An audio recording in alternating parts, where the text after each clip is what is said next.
Good evening. My name is Jeff Weston.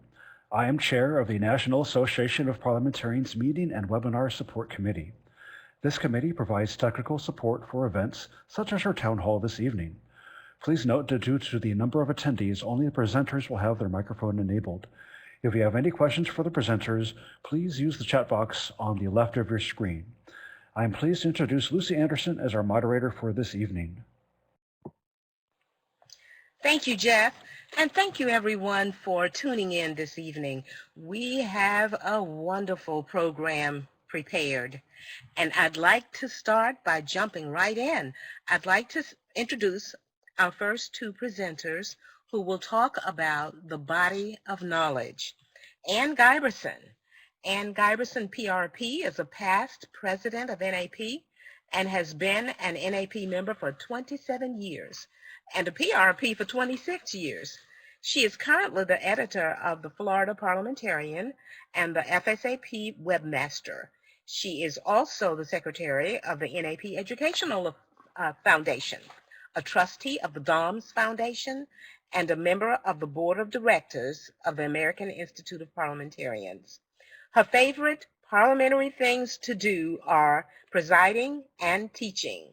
She finds the subject of nominations to be fascinating because she has presided over nominations, been the subject of nominations, and is currently trying to avoid being nominated. That's funny, Anne. Sandra K. Olson. Sandy, if I may, I will introduce you next. Sandra K. Olson, PRP, better known as Sandy. She's a graduate of the University of Nebraska at Kearney and has 45 years in teaching business education and career counseling.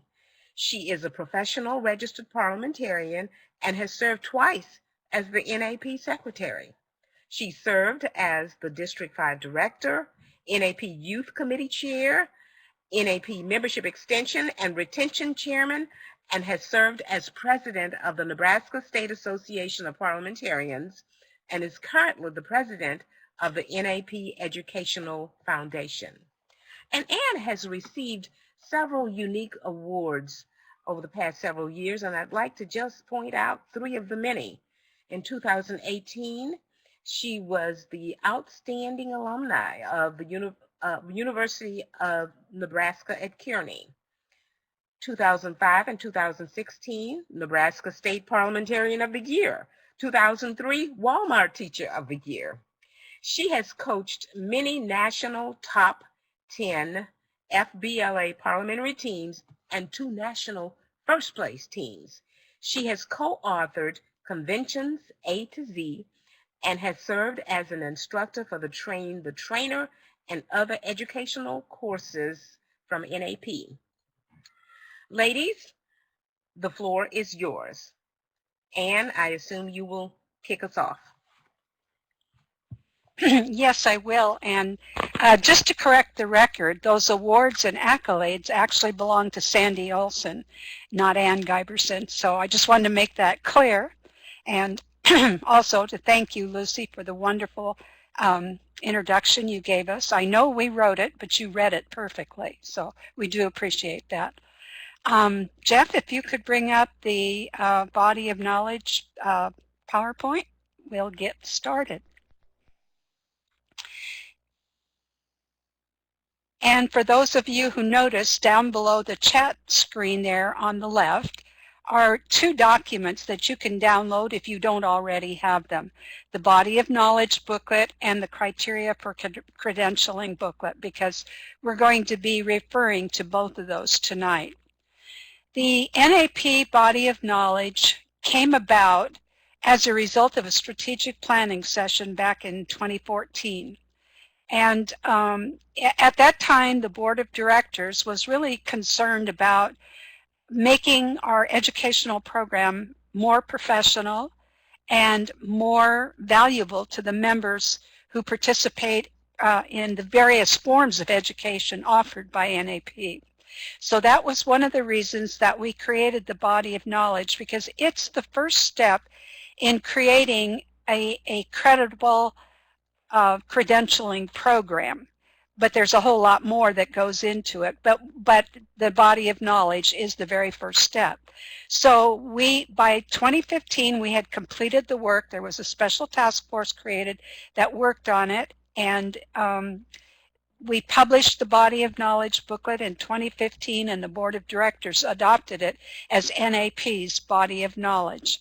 What is a body of knowledge then? Well, it defines all the knowledge, the skills, and the abilities that we need to call ourselves a professional parliamentarian.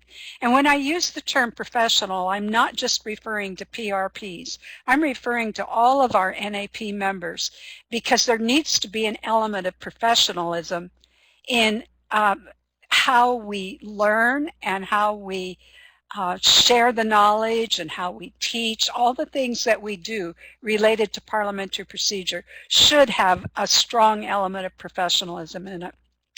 So the body of knowledge then that we created, we actually divided into 3 segments that we need to be able to train our people for competency, but it doesn't just apply to PRPs or RPs or people studying for the registered parliamentarian designation. It applies to all levels, and we identified the levels as being a member level and a level for leaders. These 2 levels are basically members of any organization and leaders of any organization, not just parliamentary organizations. The consultant level is a little bit different. This is where that's the level for reaching out and helping to train others or serving others as a paid professional, or in some cases as an unpaid professional, especially when we're working for our very own organizations. So the member level of the body of knowledge then is this whole area is focused on training members to be good members of their organization. How do they participate effectively? And in that member level of the body of knowledge, it covers 3 main knowledge areas. We call them domains. The domains are the meetings, motions, and the rules. Meetings, motions, and rules. There's all kinds of things that members should know in order to be good, effective members of any organization. Whoops, back up.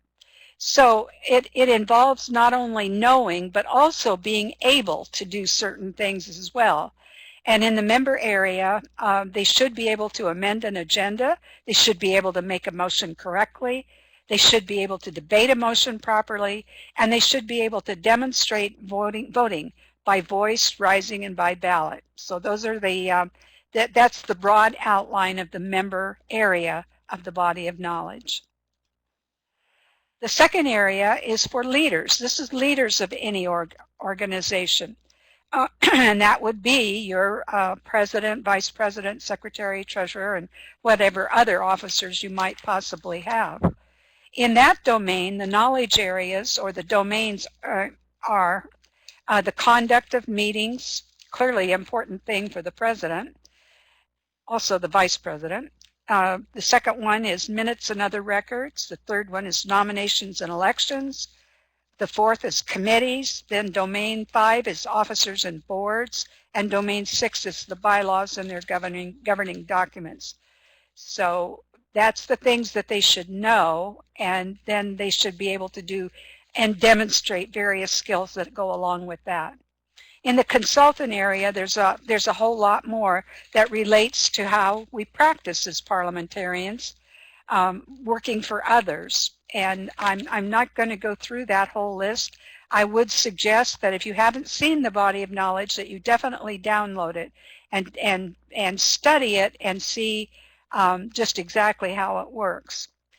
What I like to see happen with the body of knowledge is that the membership, those of you out there especially who are teachers and working with people, preparing them to study for membership exams or for certification exams, that you would begin to integrate the body of knowledge into your lessons. You need to help our members draw a direct line from the body of knowledge into what they're learning and why they're learning it, and the application for each part of that. And I also use the body of knowledge to develop curriculum as well. So especially in the member area, when it outlines those 3 domain areas, that would be something in your units that you could use that to be the kickoff point for developing curriculum for a year or a couple of years for your unit. I'm just going to stop here for a second right now and ask Sandy if she has anything to add back on the body of knowledge. Sandy? Thanks, Ann. Just the fact that, the continued professional education is the foundation of our organization, and what Ann's gone through here has been created as a result of responses from you, parliamentarians. So being able to use this information, especially to develop these workshops, is so important. Too often we see as workshops are put together, they are so not interactive and so cumbersome. In other words, they have too many things that are trying to accomplish. What this body of knowledge allows you to do is to concentrate on 1 or 2 ideas as you put together your workshop, and the feedback that you get from it, I think, will be a lot better if you utilize that body of knowledge to prepare your workshop and give those ideas to your audience. And another big thing there is, who is your audience? If your audience, for instance, I'll be doing a workshop here soon dealing with leaders in a community, and these leaders have very little parliamentary background, and many of them have false information dealing with what parliamentary procedure really is.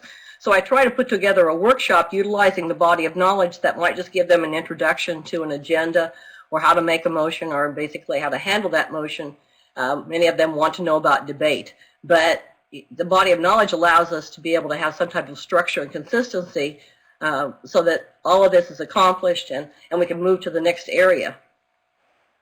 Go ahead, Ann. All right. Thank you, Sandy, for bringing up those great points. One other point I would like to make about this is I think, too, that we all are guilty of it. I know I am. We tend to prepare a lot of very basic classes, and the nice thing that the body of knowledge brings to our minds is, wait a minute, there's other levels as well. There is parliamentary procedure for leaders that we need to be looking at and maybe concentrating on that area, as well as for your advanced learners in your group. I know that all of you are probably using the PRPs in your group, and maybe you're the PRP in the group and everybody's using you. But when we go to convention and when we go to National Training Conference and some of the district meetings, it's nice to see advanced training in those places, and then that's where we can look at the consultant level in the body of knowledge to start upping our game a little bit and putting together some truly advanced material for people to study. So I know we're going to have questions at the end, so I'm not going to pause here, I don't think, just to suggest to you that if you have a question, you might want to jot it down, and we'll go over whatever you have at the end. So we're going to move forward then and talk a little bit about the book called Criteria for Credentialing. I like to use these 2 documents together. I think they complement one another, and as a matter of fact, Criteria for Credentialing, which is everything you ever wanted to know and more about earning your RP or your PRP, especially under the new program that's coming into effect next month. So I think it's important we know not only how to use the booklet for credentialing, but there's a secret. You can use it for training other people too. You can use it in developing your lesson plans and your workshops for basic parliamentary procedure, as well as training for the leader and the leader area of the body of knowledge. And I'm going to share with you how to do that. So the criteria for credentialing went through everything in Roberts and all the other things that we have to know as well besides Roberts, and sets the criteria for the knowledge and skills that are necessary to be a competent practitioner in that area. And as you know, there's a whole lot of parliamentary procedure that we've learned really, really well. We just know what it is. We also have a whole lot where we know where it is in the book and we need to look it up quickly and be able to find it quickly so we can answer somebody's question or respond to an email or what have you. And then there's also those items that require more study and more in-depth work. And the criteria for credentialing booklet has applied those three standards. You just have to know it. You need to be able to look it up quickly, or you need to be able to do in-depth work that takes study to just about every single piece in their in the criteria for the for each part of the book. So they have classified the items accordingly, with a triangle with the 1 in it, a circle with the 2 in it, and the square with the 3 in it. If you print out the book in color, which I recommend you don't do because it's a big, thick book, you'll see that it's kind of color-coded too, which is cool. But here's an example. This is the main motion in the criteria for credentialing. If you were studying for the RP exam under the new rules, these are the kinds of things you would be expected to know and be able to do. So the competency is that you're able to use main, subsidiary, privileged, incidental motions and motions that bring a question again before the assembly, and that you would serve as a parliamentarian in meetings with this basic knowledge. So the performance expectations then here are on a main motion that you know and apply the standard descriptive characteristics of the main motions found in RO&R. And look at, there to the left is that green circle with a number 2 in it. What does that mean? Well, in the key it tells you that that particular piece, that know and apply, you need to be able to do it in short answer form, in essay form, or in a case study form. So think about that for a minute. If you were teaching a lesson on the main motion, let's say to leaders of any organization, you would know that this is a motion. This is a requirement for them to basically be able to explain to somebody what the standard descriptive characteristics of a main motion are. And then when we move down to the next one, identify limitations on main motions to reaffirm or to refrain or negative statements. And that's one that they just need to know off the top of their head because it's got a triangle with a 1 in it. But also there's an element here where there's the 3 with the box in it. That means that they need to be able to also demonstrate that they would know what to do when it came up in a meeting, when somebody made a motion to reaffirm or to refrain from doing something, or made a motion that was framed in the negative. And so that's essentially the way that the booklet works, letting you know this is something you just need to know off the top of your head. That's the 1s in the triangle. The 2s are the things that you need to be able to look up pretty quickly and be able to write an answer on back to somebody. And the items that are in the square, in the 3, those are areas where you would need to demonstrate that you can do something. Sandy, would you like to share maybe an example of a lesson that you could do? And I think you already kind of nailed it on dealing with handling emotion. Basically going back to your body of knowledge, first of all, with the idea of the 6 steps to processing motion under the meetings member area. Also then looking at the criteria for credentialing and going to the section there that deals with know and apply the descriptive characteristics of main motions, and possibly going on down to 2.4, which is on the screen there, understanding and applying the rules related to modification of a main motion by the maker, because one of the first things they want to do is learn how to amend.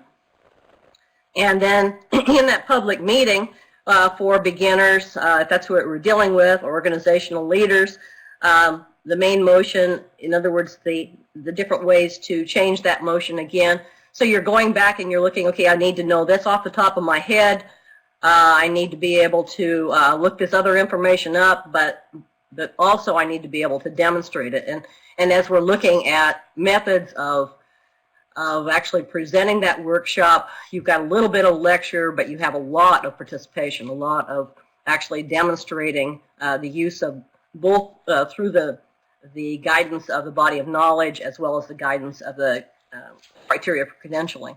It really makes a lot better program, and it seems like the people really get, the audience seems to get more into it as you add specifics to it, but you're not adding too much to those specifics. And I think that by utilizing the body of knowledge and the criteria for credentialing, you're allowing yourself some definite fences there to get the most out of your presentation. Thank you, Sandy. What I like about it too is that this is very flexible. I think that some of these items on here, and I know especially when you get back into the other motions, you wouldn't do it.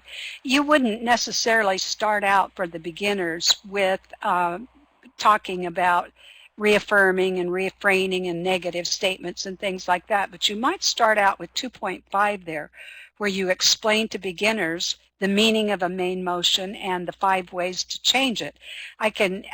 I think because that one shows that there's knowledge there and also the ability to do, you can do a whole lesson on that one, and it would be very applicable to beginners. In addition to that, I think that you can simplify the other ones to where they can begin to understand what they are, but also maybe do some very, very simple exercises. And you can scale the exercises up to more difficult when it comes to working with a group, say a study group of people who are working on attaining their RP. These kinds of, the symbols out here on the side are very helpful in knowing how to work with a group to earn their PRP. But you know what? I look at NAP education as a continuum. I believe that everything in this book can be taught to beginners, and I believe everything can be taught to the member leader category, or the leader category, excuse me, as well as to the advanced. It's just a matter of scaling up or scaling down the difficulty of the exercises and the how in-depth you go into each segment of it. So on this main motion lesson, if I were doing it, I would start out with 2.5 and maybe pick one other thing, the standard characteristics to some extent on that, because I think that would make a very, very nice 1-hour lesson that you could do, and then some other time take on the other part for the audience depending on how far into it they want to go. Okay. Moving along then. So once again, this is just kind of reiterating what we've said. Select a topic from the body of knowledge. For instance, there was the one in the members that they should be able to take the vote by voice, by show of hands, by rising, and by ballot. The topic in the criteria for credentialing is found in voting, nominations, and elections. And then you can see listed under there, there's whole lots of circles, squares, and dots that you have to work with and decide what parts of that you're going to use. And then, yes, and then you work through that, applying the knowledge and the performance expectations. So as we said before, I don't think I would have them do 7.10 if this were a beginner group to write a script. But what I might do is I might write a script for them to practice with that would embody all of those things so they got used to it and were more comfortable doing it. And also I think though 7.7 is really important for them to know and be able to apply the proper procedure for taking the votes, to include the full announcement of the results and everything like that. Okay, so then you would explain to them, here's how to handle a rising vote. Then you would have them practice so that they actually do it themselves, or they can work in groups maybe where one of them is the presider and the other one is the member, and they trade around so they get a chance to practice it. But basically what we're trying to share with you is these two documents really do work together, and they can help you not only make sure that your newer members are learning the basics that they need to know, but that they are also taking the first step in the building blocks to becoming a registered parliamentarian. And it doesn't really matter if they decide never to take that step. They still have those building blocks, which I think is a very positive thing. Sandy, do you have anything more you would like to add? No, I know that the foundation funded a lot of the body of knowledge presentation here, as well as the criteria for credentialing. And they did it with the idea that it is helping to strengthen the profession. And the professional education that is presented through the use of these two booklets is so important to everyone, to all our members and to our, if you're looking at members, leaders, and consultant areas. So it's not something that's just being used by the people just going out teaching. It's used by all of us. And if we can kind of pull that together and get this information out to our units, to our associations, and to our districts, I think it would really be helpful. So we're really happy that you're all on this call tonight. And if you have questions, though, please let us know. We're in the process of training other people to utilize these two booklets very carefully, and hopefully this will all catch on and people will see the value that we've seen in it. So thank you, Ann.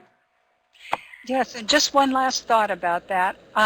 NAP really doesn't publish a whole lot of material for teachers, and yet we do have these two pieces. They're wonderful resources for everybody to use, and just because it says it's criteria for credentialing doesn't mean that it can't be used for other purposes as well. I know that the authors of the criteria for credentialing didn't intend it to be used as a document that could help you create lessons at other levels, but nevertheless they did all that work. They looked everything up that it was important and put it down, and it's all in writing. And so I just encourage everybody dig in and find out what it's all about and learn to use it.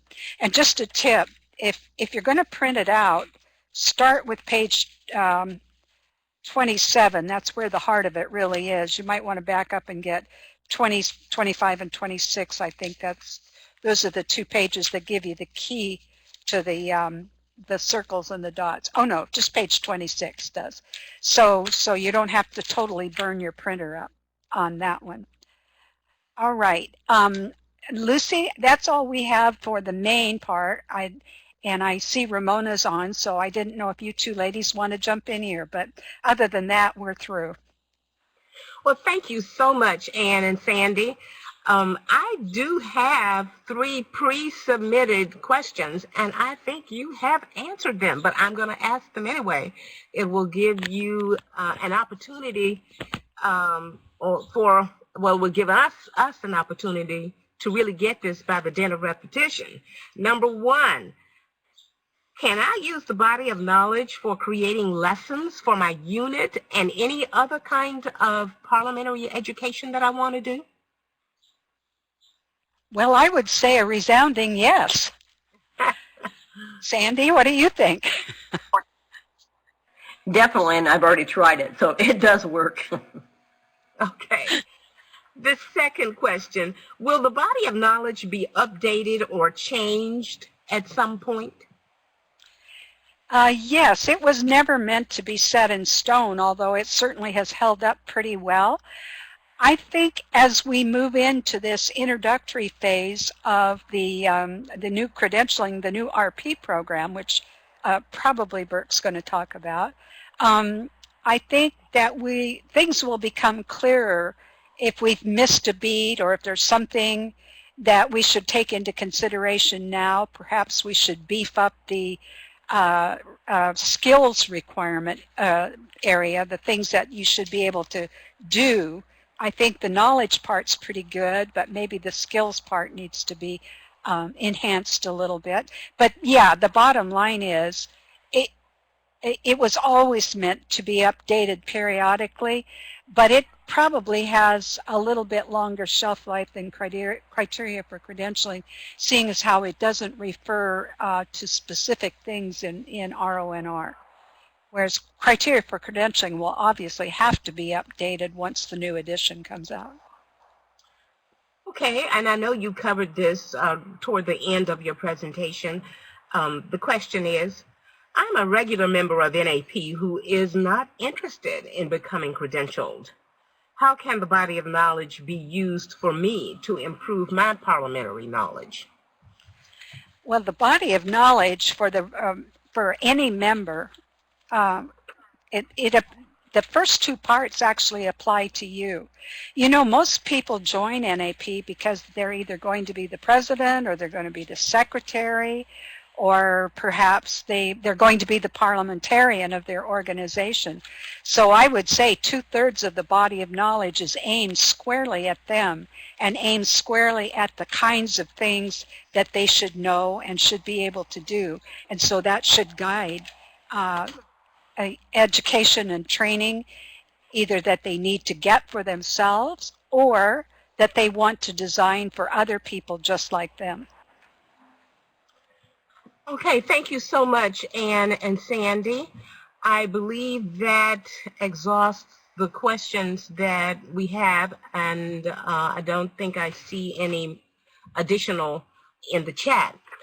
So thank you very much. We appreciate that, and I know that we all will really be using these two documents a lot more than we are now. Members? Lucy, I see a couple of questions over here on the left, Okay. or at least one, I mean. There's one from Dave White. He says, how is NAP seeking to integrate this body of knowledge into youth parliamentary procedure competitions? That's a really good question for the Youth Committee, Chairman. I am not aware of how they're trying to integrate it. I know that we have given several of the groups a copy of the body of knowledge. I'm not sure they know what to do with it, and that really would be a question for the Youth Committee. We've used a lot of the structure that's there with in training the youth parliamentary teams, but as far as NAP actually following through, I don't know. I know our units and our associations do utilize the information in training teams. Okay, thank you very much. And I see one additional question, and it's from David Rumsey. David, if you'll hold on to that question for our next presenter. Who is Thomas Burke Balch, JD, PRP, at parliamentarianbalch.com? He is going to talk about our new credentialing process, which begins on Wednesday. Let's see, Thursday, August the 1st. He is one of the authors of the current and immediate past editions of Robert's Rules of Order Newly Revised and Robert's Rules of Order Newly Revised in Brief. Burke chairs the Commission on Credentialing of NAP. He is a past president of the American College of Parliamentary Lawyers. He has served as parliamentarian for numerous national organizations, including advocacy groups, healthcare associations, specialty groups, and political conventions. He has provided training for attorneys and for other parliamentarians in parliamentary procedure and regularly provides presentations on multiple aspects of Robert's Rules. Burke, the floor is yours. Well, thank you very much. And I guess if it's okay, we can bring up the PowerPoint that applies here.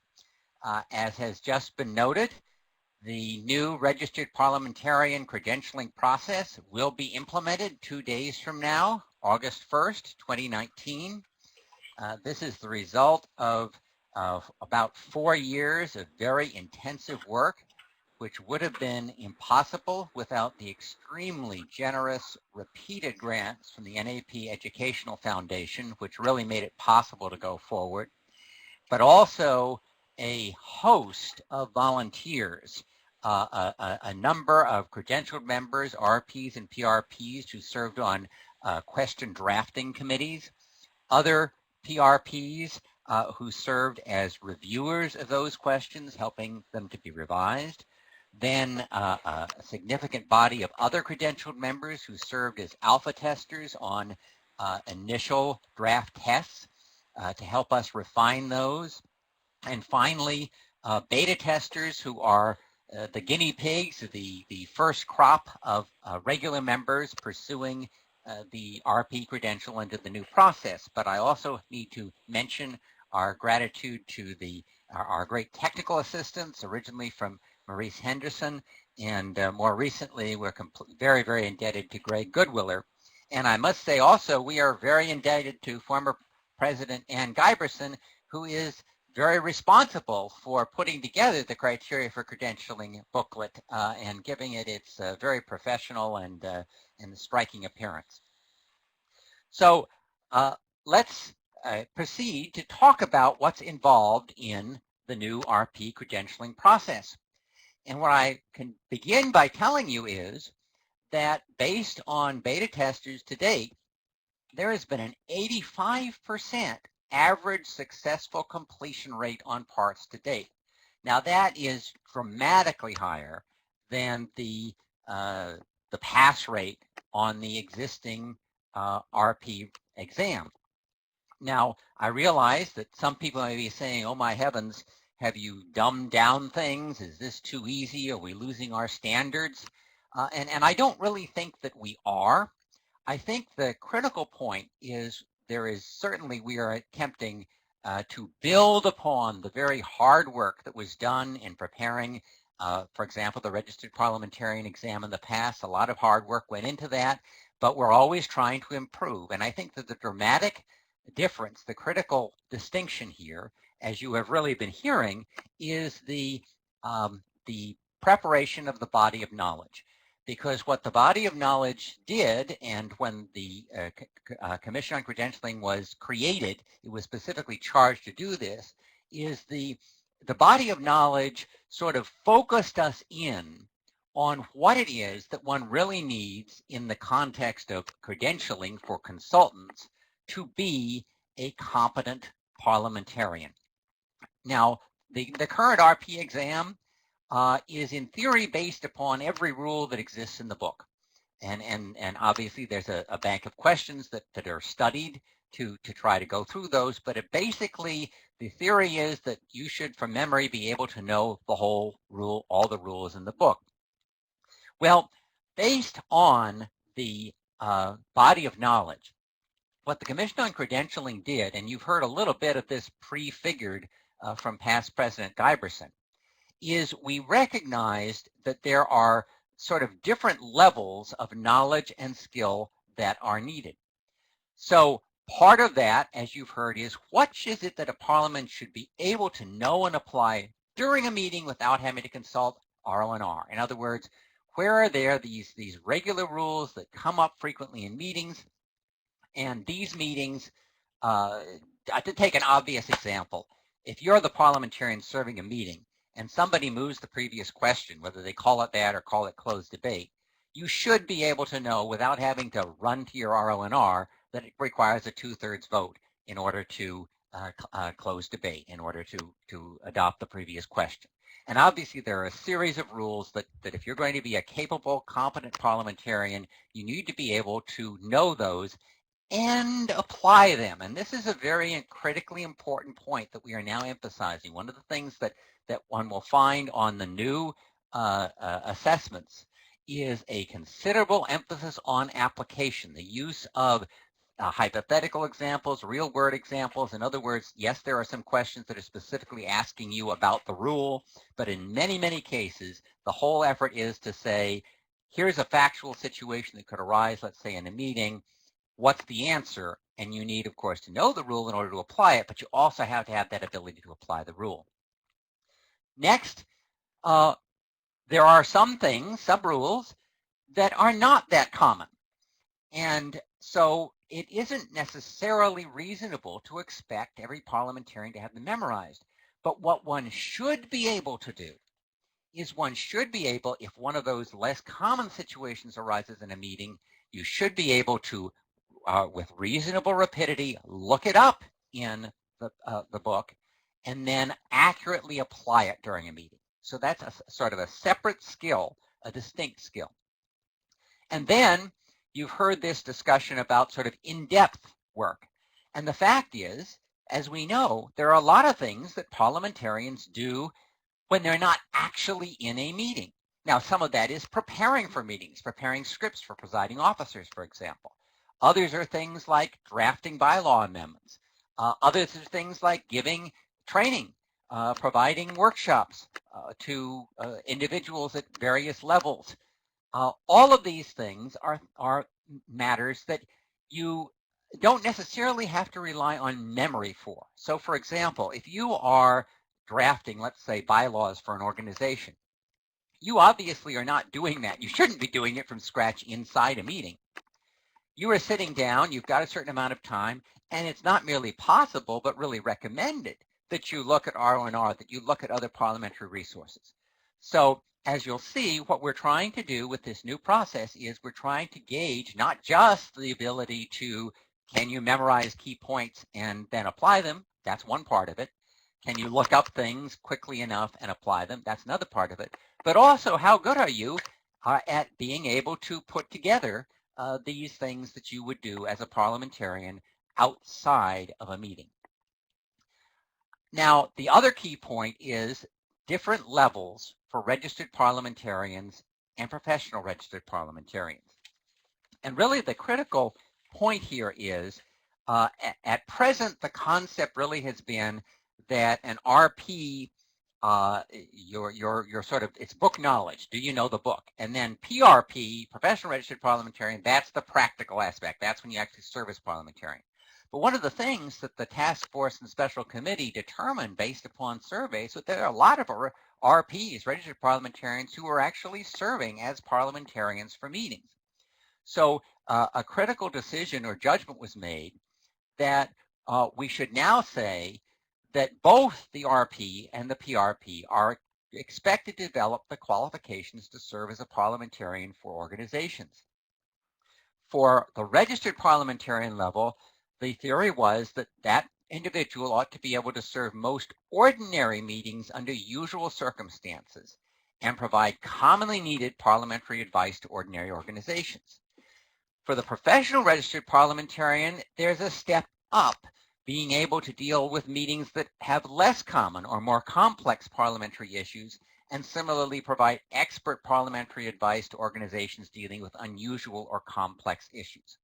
And it was based on that the criteria for credentialing were developed, that you've just heard a very able exposition of from past President Guyverson and Sandy Olson. So how is it that this gets implemented in the actual assessment process? Well, there are 3 distinct steps for each candidate to complete before earning the credential. And for 2 of those steps, they will each have a number of parts. So step 1 consists of online multiple choice tests, predominantly of knowledge and application of specific rules. So this involves the first 7 parts involve the things that you're supposed to have memorized. In other words, these are to be taken without having access to parliamentary reference materials. And one of the critically important points about breaking that up into 7 parts is, and I really think this is key to one of the reasons why we've been experiencing such a high successful completion rate with our beta testers, is the way that people tend to learn and to develop skills is in, shall we say, manageable chunks, manageable portions of knowledge.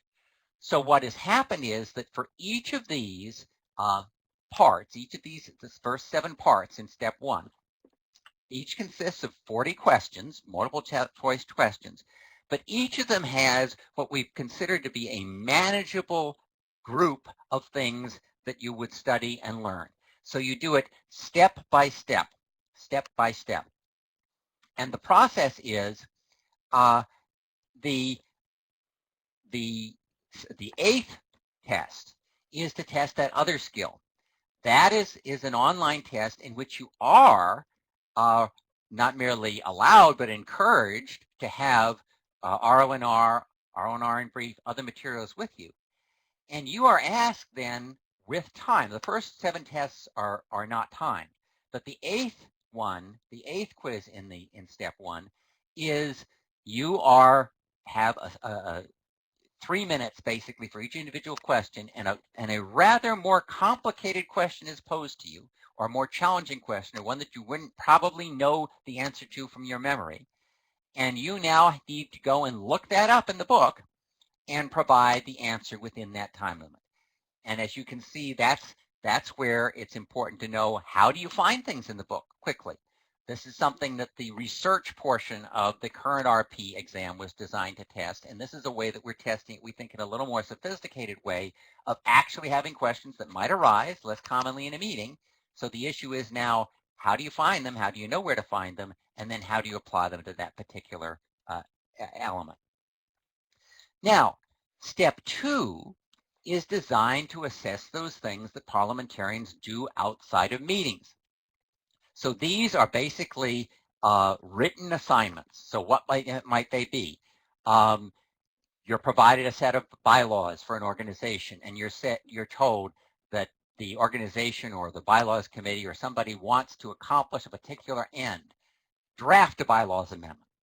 You're asked to draft a resolution, let's say, to implement a particular policy or to authorize a particular action. How do you do that in accordance with the standard format in RONR? If you're provided, maybe there's an organization that wants to know something in their newsletter about how do you use the amending process. How can you write up something for a newsletter that would be appropriate to the audience, appropriate to beginners, appropriate to ordinary members, but give them sufficient knowledge so that they can intelligently use the amendment process in their meetings, this sort of thing. So there are a series of those that are involved in step 2.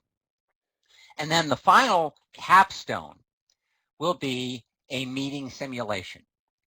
And those who have been associated with a professional registered parliamentarian so-called classes or courses are familiar with some of this, but in this case, it will be a simulation that will be a longer simulation, not just, a few minutes simulation.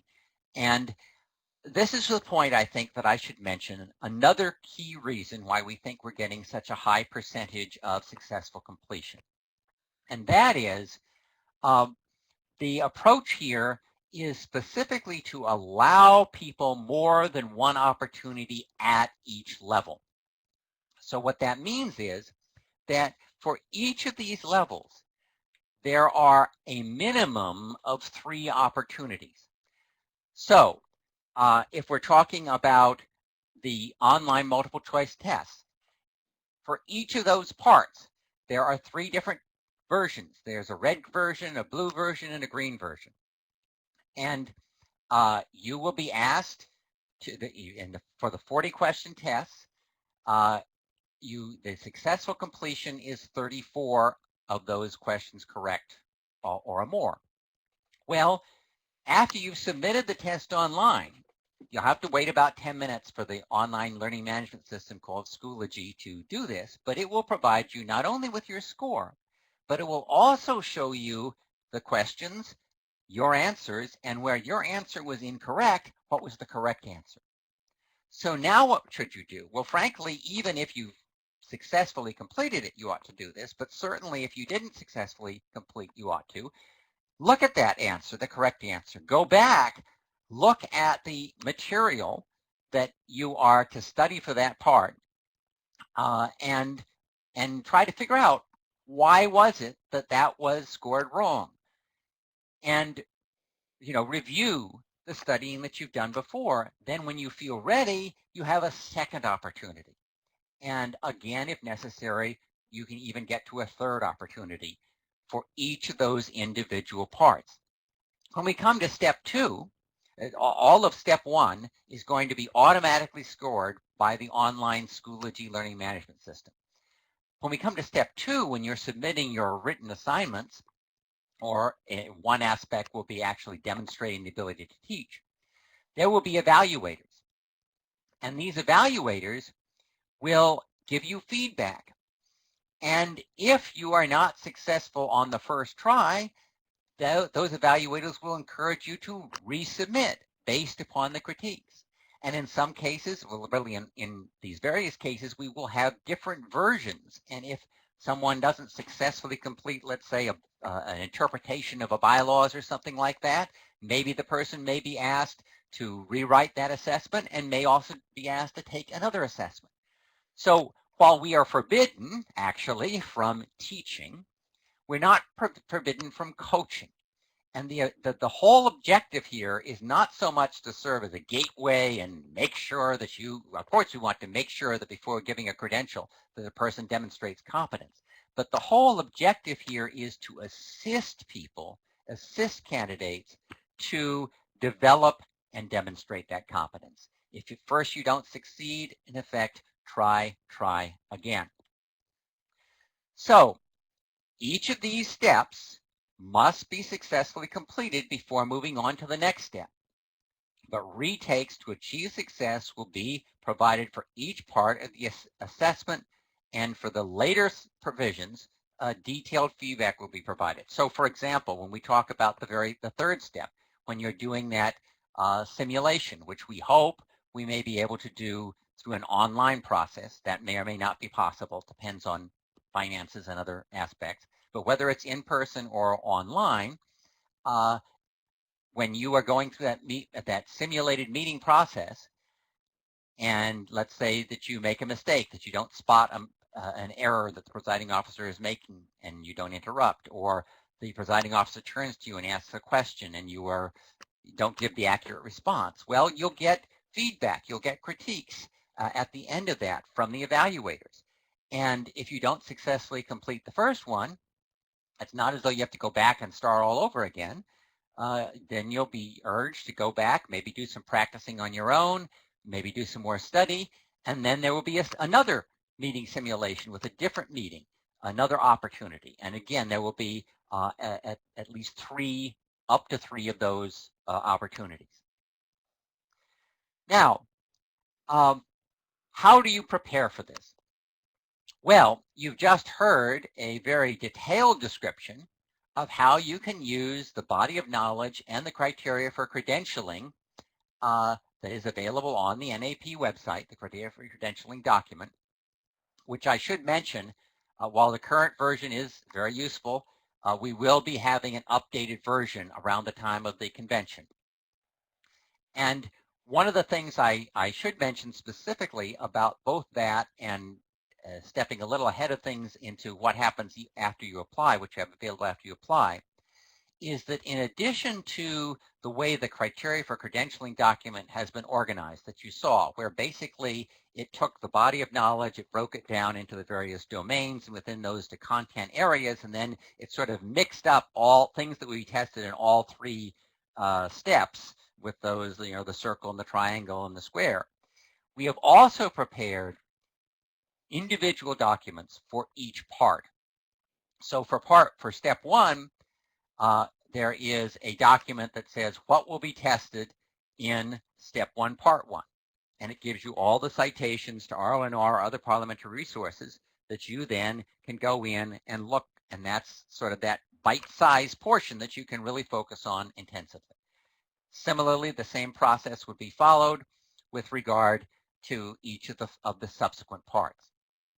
There's also there are also practice tests that are available on the NAP website, and those practice tests will also be available to you when you actually apply.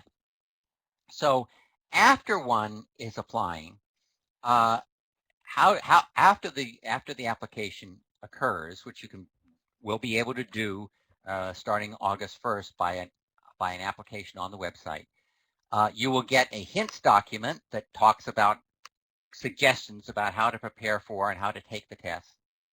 And you will also have access to a particular section on the Schoology learning management system that has this category called what will be tested.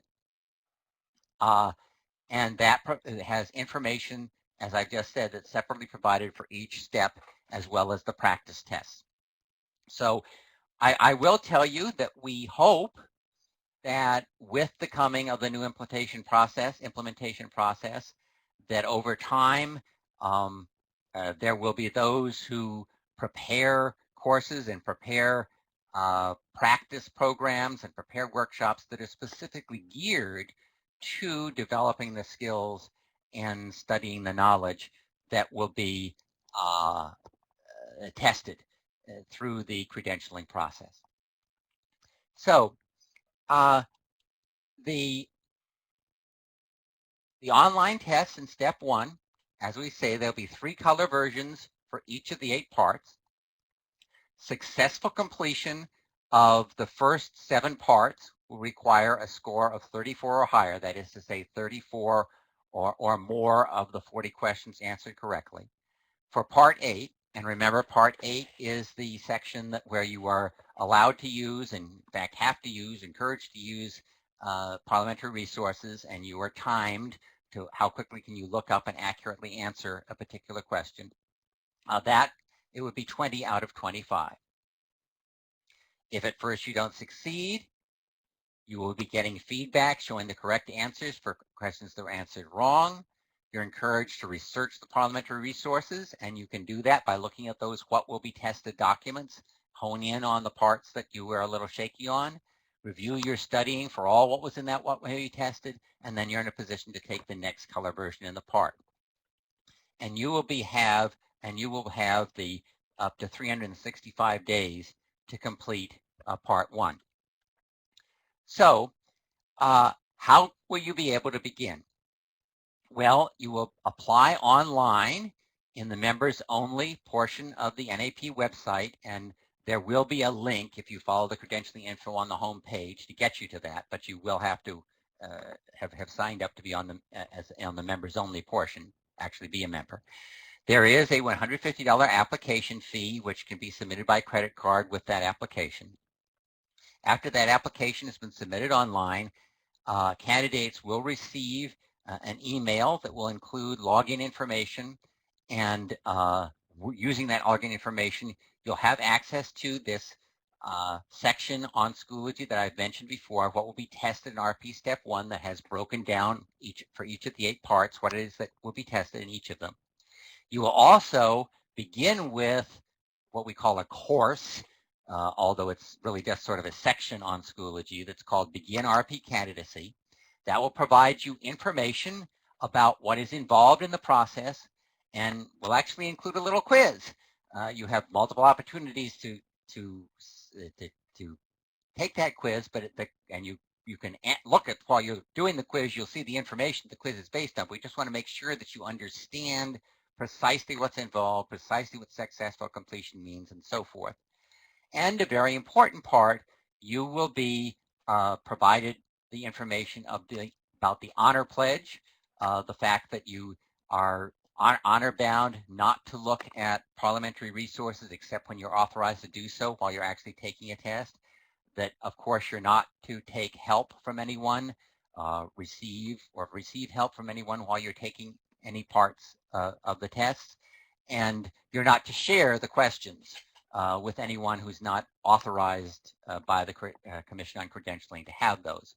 So once you've done that, demonstrate that you understand that, and you affirm that, then you will be given access to Step 1, Part 1, and you will be off. So I'm seeing that there are a series of questions here, some of which are sort of on the side, and I'll try to quickly respond to some of them. One of the questions was, what's the 85% of? That's the 80. That means that for a part, individuals who took one or more parts, how many of them in that part successfully achieved the successful completion, the score that was required. when it said, there's a question, does successful completion rate mean passing scores or merely finishing a section regardless of score? And it means success, it means the passing scores. And in terms of how many beta testers are on target to obtain their RP credential under the new testing process, I can't say that I have the exact number at this point, but there are certainly a substantial number, I would certainly say in excess of 50, who are proceeding apace to do so. No one has yet gone through the whole process. The question is, will the current training programs be revised in light of this new assessment process? One of the things that the special committee and task force emphasized was that based upon looking at professional credentialing in a whole series of disciplines, that it was important to separate the credentialing process from the education process. So while we've bent over backwards in the Credentialing Commission to try to provide very explicit and specific information about exactly what will be tested, so that obviously people have the opportunity to sort of self-study to come that out, it really is up to other elements in NAP or individual units or groups to come up with specific training programs. And I will just say we certainly hope that will develop over time. Why should RPs and PRPs take this test? Well, because not merely will it give you a credential at the end, but because we think it's really a learning experience. And while we're forbidden from educating people directly, we think that the process of going through it will make you a much more capable parliamentarian. And the question is, what's the purpose of RPs going through what a PRP does in PQC? Well, the answer is the distinction that we tried to make before, that a registered parliamentarian is expected to be able to serve ordinary meetings and deal with less complex organizations. So if there are individuals who say, you know, I'd really like to help out my local PTA, I'd like to help out my local dog club, the garden club, the civic organization, RP may be, you know, what your objective is. If you are thinking, well, maybe I would like to get involved in dealing with helping a major national organization, or let's say a political party convention where things might get very contentious. Situations in which we're really talking about the more challenging groups, you know, large conventions, that sort of thing. That would be that's what the PRP is for. So the critical insight really is that we have a situation in which we are recognizing that RPs are serving as parliamentarians, and so we want to help. We want to make sure that if NAP is certifying somebody as being credentialed as a registered parliamentarian, that clients have some assurance that they have demonstrated knowledge and skills for that level of competency for ordinary meetings. So at this point, I will pause and turn it over to Lucy Anderson.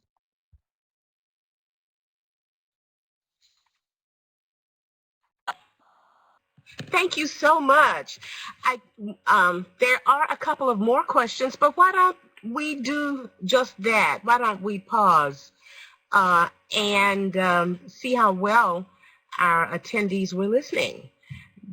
Jeff, can we pull up a question or two? Let's see, a first question we can pull up. All right. If an RP candidate is unsuccessful, maybe you can,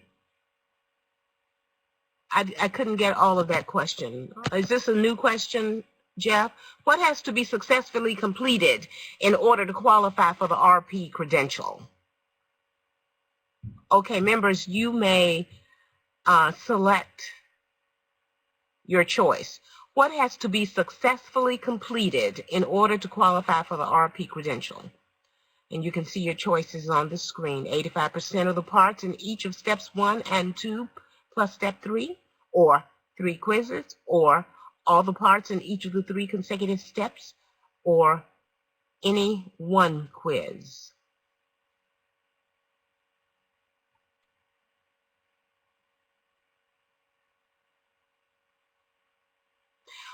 Okay.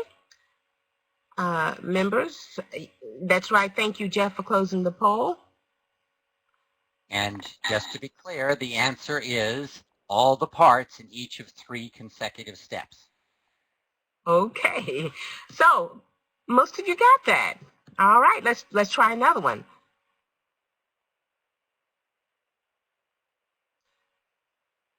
Let's try another one, Jeff. I think, oh, here we go. What is the maximum time available to successfully complete step 1? Is it 365 days unless an extension is granted, starting when login and other information to begin is sent? The second choice is there is no limit, or 9 months starting when the application is submitted, or 2.5 years starting when login and other information to begin is sent. Pick your choice.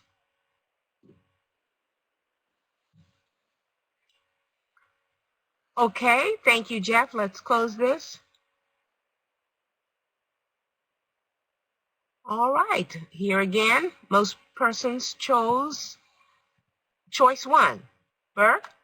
And that was correct. Okay, let's do another one. How many questions must be answered correctly in order to successfully complete a part? Here are your choices. 40 for parts 1 through 7 and 25 for part 8, or 34 for parts 1 through 7 and 20 for part 8, or 35 or 90%.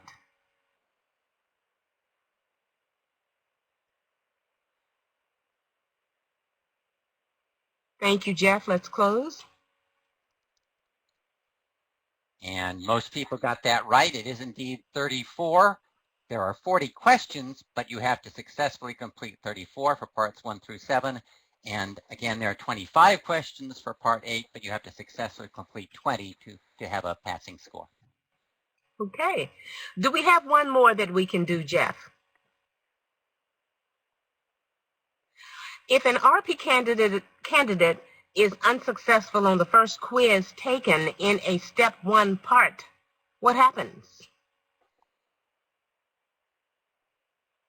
The candidate may retake the same quiz as many times as necessary, as long as the deadlines are not exceeded, or the candidate has up to 2 more chances to succeed by taking different color versions of the quizzes in the part, or the candidate must reapply and start over from the beginning, or the candidate may retake the same quiz up to 2 more times.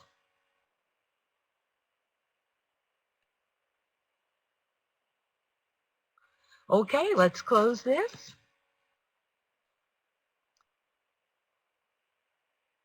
And again, most people got this right. The candidate has up to 2 more chances to succeed by taking different color versions of the quizzes in the part. It isn't that you're retaking the same quiz, you're taking different versions in that part. Okay. All right. Our time is really moving on, but I do want to have you answer a couple more questions, Burke, and here is one. Will monitors be required during the online test the way they were needed for the old version of the exam, RP exam? No, candidates are going to have to commit to an honor pledge, as I talked about earlier, and we are relying on the honesty of NAP members, but I will say, without going into detail, that the Commission does have certain methods in place to detect cheating, and we do make it clear that anyone who is caught cheating can be barred from obtaining a registered parliamentarian credential, as well as be referred to the Ethics Committee. But we think that not having the requirement of a proctor should make it much more realistic for candidates, because they can essentially take these online tests when it's convenient for them. Oh, great. And Kimberly, I think that answers your question. What about people with disabilities that make it difficult or impossible to use the online testing? Well, the Commission is committed to reasonable accommodation. Now, each situation obviously is different, so we ask that a candidate or anyone acting on behalf of the candidate contact us at our email, which is commission@nap2.org, and suggest appropriate approaches to accommodating a person with a particular disability. Just to give an example, Schoology does have particular features that can assist people with visual impairments. I will also mention, although it's really not a disability, that those who are not fluent in English are going to be allowed to continue to use the current RP exam until translations of the new quizzes in their primary language are available. And this is, I think, particularly relevant for some NAP members in China. Okay, and one final question here. How are members of the Credentialing Commission chosen? What ability do NAP members have to supervise it and influence it? Well, there are 6 commissioners who are elected for 4-year staggered terms, 3 at each convention by the delegates after floor nominations from the floor. So this upcoming convention in Las Vegas, 3 positions will be filled. Now, of the 6 commissioners, 5 must have either the RP or PRP credential. There could be 1 elected who would be a regular member under the bylaws.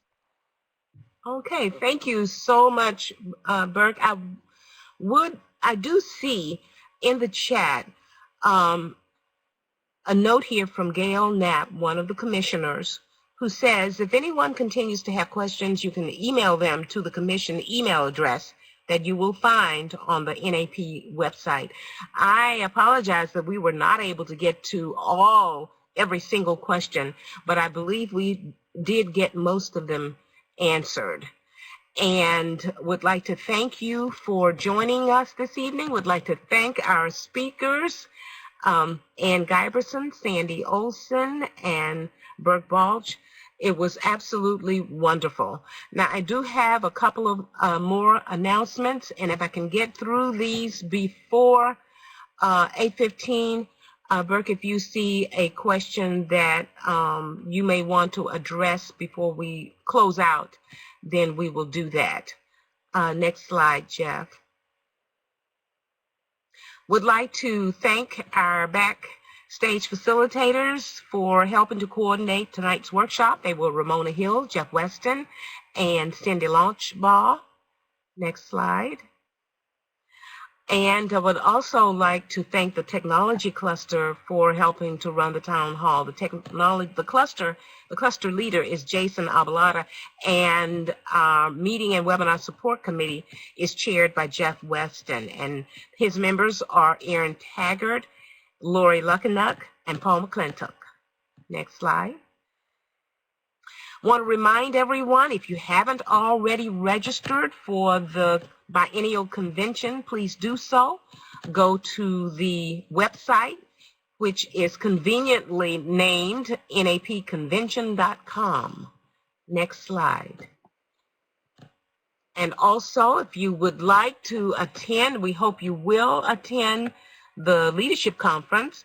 If you'd like to register for that, the website is napconvention.com/2019-leadership-conference/. And there's a link to the leadership conference on the convention page. Would like to thank you once again for attending. And Burke, was there another question that you saw? I will just say one quick thing, and that is if you go to the NAP website, the home page, that will lead to a link for Q&As about the proof process, but it will also lead you from that page to a detailed set of rules, very specific rules that I wasn't able to go through in detail tonight, which I believe will answer some of the questions that I'm seeing in the chat. Again, thank you very much, Burke. Really appreciate that. And I would like to recognize Ramona Hill, who has a word from our president. Dr. Hill. Good evening, everyone. Thank you, Lucy. In addition to all the thanks that Lucy has already given, on behalf of President Jones, I would like to thank Lucy for all of her work in orchestrating the town hall meetings over this biennium. And I want to again thank all of you for attending this final town hall meeting of this biennium. Thank you for attending and have a wonderful evening.